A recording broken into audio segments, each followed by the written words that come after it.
हमारे दर्शक आपसे जानना चाहते हैं कि क्या आप पीते हैं? अबे तुम्हें क्या लगता है, चिलचिलाती धूप, जहरीली लोगों की खांसियां, खतरनाक बंदी और पुलिस के पिछवाड़े पे पड़ने वाले करारे डंडों से बचते हुए हम यहाँ दाढ़ी मुंडाने आए हैं का? साले कायदे के सवाल पूछो, नहीं तो यही डंडा उठा के मारेंगे और नाले के चूहों से जाकर इंटरव्यू लोगे तुम।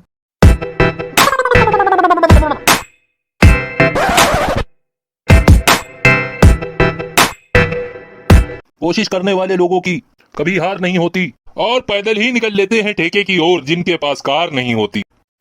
स्वागत है एक बार फिर आप सबका हमारी टोपा न्यूज में। यहाँ मिलती हैं आपको एक से बढ़कर एक टोपा खबरें। तो हमारे प्यारे दर्शकों, जैसा कि कुछ देर पहले आपने देखा कि कितनी लंबी लाइन लगी है इस ठेके के आगे, और हम आ चुके हैं यूपी के एक मशहूर गांव जहां नहीं चलती नाव और ना बिकता पाव। नाम है उन्नाव।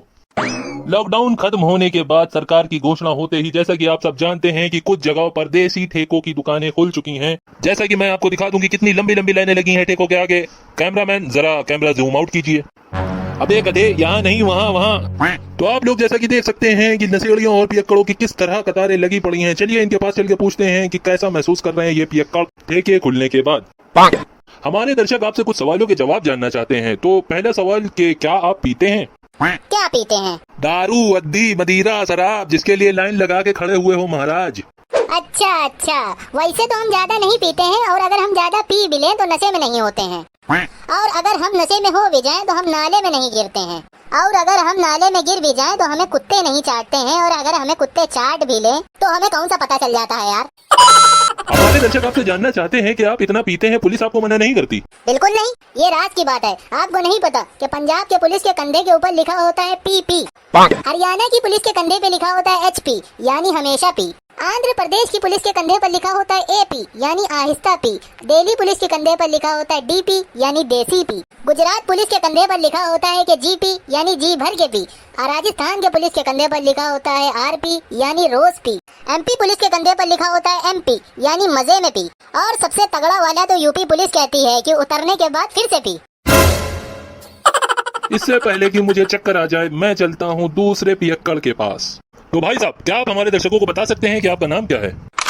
हमारा नाम लड्डू है, हमारे गांव का नाम मऊ है, हम खेती करते हैं हमारे घर में। अरे बस बस, खाली नाम पूछा। और ये कैसा नाम है लड्डू? मिठाई होगा, ऐसा नाम कौन रखता? हमारा नाम है, हमारे माँ बाप रखे, तुम्हारे कहा गुर्दे छिले जा रहे हैं। ज्यादा दिक्कत हो तो बताओ, अभी तुम्हारी ही ब्रेकिंग न्यूज बना दें। अरे नहीं नहीं भाई साहब, आप इतना गुस्साइए मत, हमने तो यूं ही पूछा। फिर चाहे आप अपना नाम खाली लड्डू रखिए, चाहे बेसन का लड्डू रखिए। अच्छा, तो आप हमारे दर्शकों को ये बता सकते हैं कि आपको कैसे पता चला कि ये ठेके की दुकान खुल गई है? दरअसल बात है पिछले बुधवार की, जब हमारे गांव से यहाँ पहला आदमी दारू लेने आया था। क्या आप हमारे दर्शकों को उस महान आदमी का नाम बता सकते हैं? उनका नाम टोपा प्रसाद है। हमें तो लगता है पूरे गांव का नाम टोपा होना चाहिए था।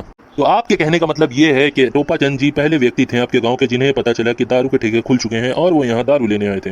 हाँ, लेने तो वही आए थे, लेकिन हुआ यूँ कि वो वापस घर नहीं पहुँचे। क्या वो घर नहीं पहुँचे? तो फिर कहाँ गए? हुआ यूँ कि वो दारू ला रहे थे कि रास्ते में उन्हें पुलिस ने उठा लिया। और फिर क्या, गांव वालों को जैसे ही पता चला तो पूरा गांव जमा हो गया और हम लोग थाने में जाके इकट्ठा हो गए टोपा चंद जी को छुड़वाने के लिए। अरे नहीं, हम लोग तो ये पता लगाने गए थे कि ये दारू लाया कहाँ से है। तो मैं हमारे दर्शकों को बताना चाहूंगा कि इन भाई साहब को इस तरह पता चला कि यहाँ पे दारू की दुकान खुली हुई है। लड्डू भाई साहब, आपका कीमती वक्त देने के लिए बहुत बहुत धन्यवाद। अब हम चलते हैं अपने दूसरे पियक्कड़ भाई की ओर। तो मैं अपने दर्शकों को एक बेहद ही कड़वी सच्चाई बता दूं कि कहते हैं मंजिलें उन्हीं को मिलती हैं जिनके हौसलों में जान होती है, और लॉकडाउन में ठेके से बोतल जल्दी उन्हीं को मिलती है जिनकी ठेके वाले से पहचान होती है।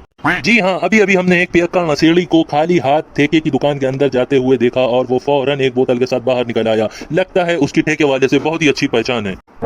अरे दादाजी, जरा सुनिए, हमारे दर्शक आपसे जानना चाहते हैं कि क्या आप पीते हैं?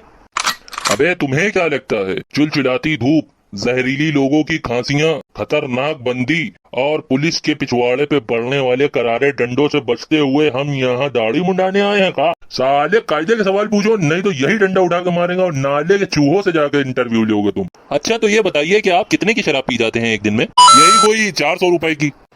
इसका मतलब आप महीने में यही कोई 12,000 रुपए की शराब पी लेते हैं? हाँ। और अगर हम साल भर का जोड़े तो ये हो जाता है लगभग 1,44,000 रुपए। और आप हमें ये बताइए कि आप लगभग कितने दिनों से पी रहे हैं? यही कोई 20 सालों से पी रहा हूँ। तो जैसा कि आपने अभी बताया कि आप लगभग 20 सालों से शराब पी रहे हैं और आप अब तक लगभग 29 लाख रुपए की शराब पी चुके हैं। जी हाँ, लेकिन चखना छोड़ के। अरे मूर्ख आदमी, कहने का मतलब ये है कि अगर तुम तब से शराब न पी रहे होते तो आज तुम्हारे पास मर्सिडीज कार होती। अबे चिलगोजे, तू शराब पीता है? नहीं। अबे मर्सिडीज तो बहुत दूर की बात, तू मुझे ये दिखा कि तेरी अल्टो कार कहाँ है। अरे इन जैसे लोगों को तो समझा के भी कोई मतलब नहीं।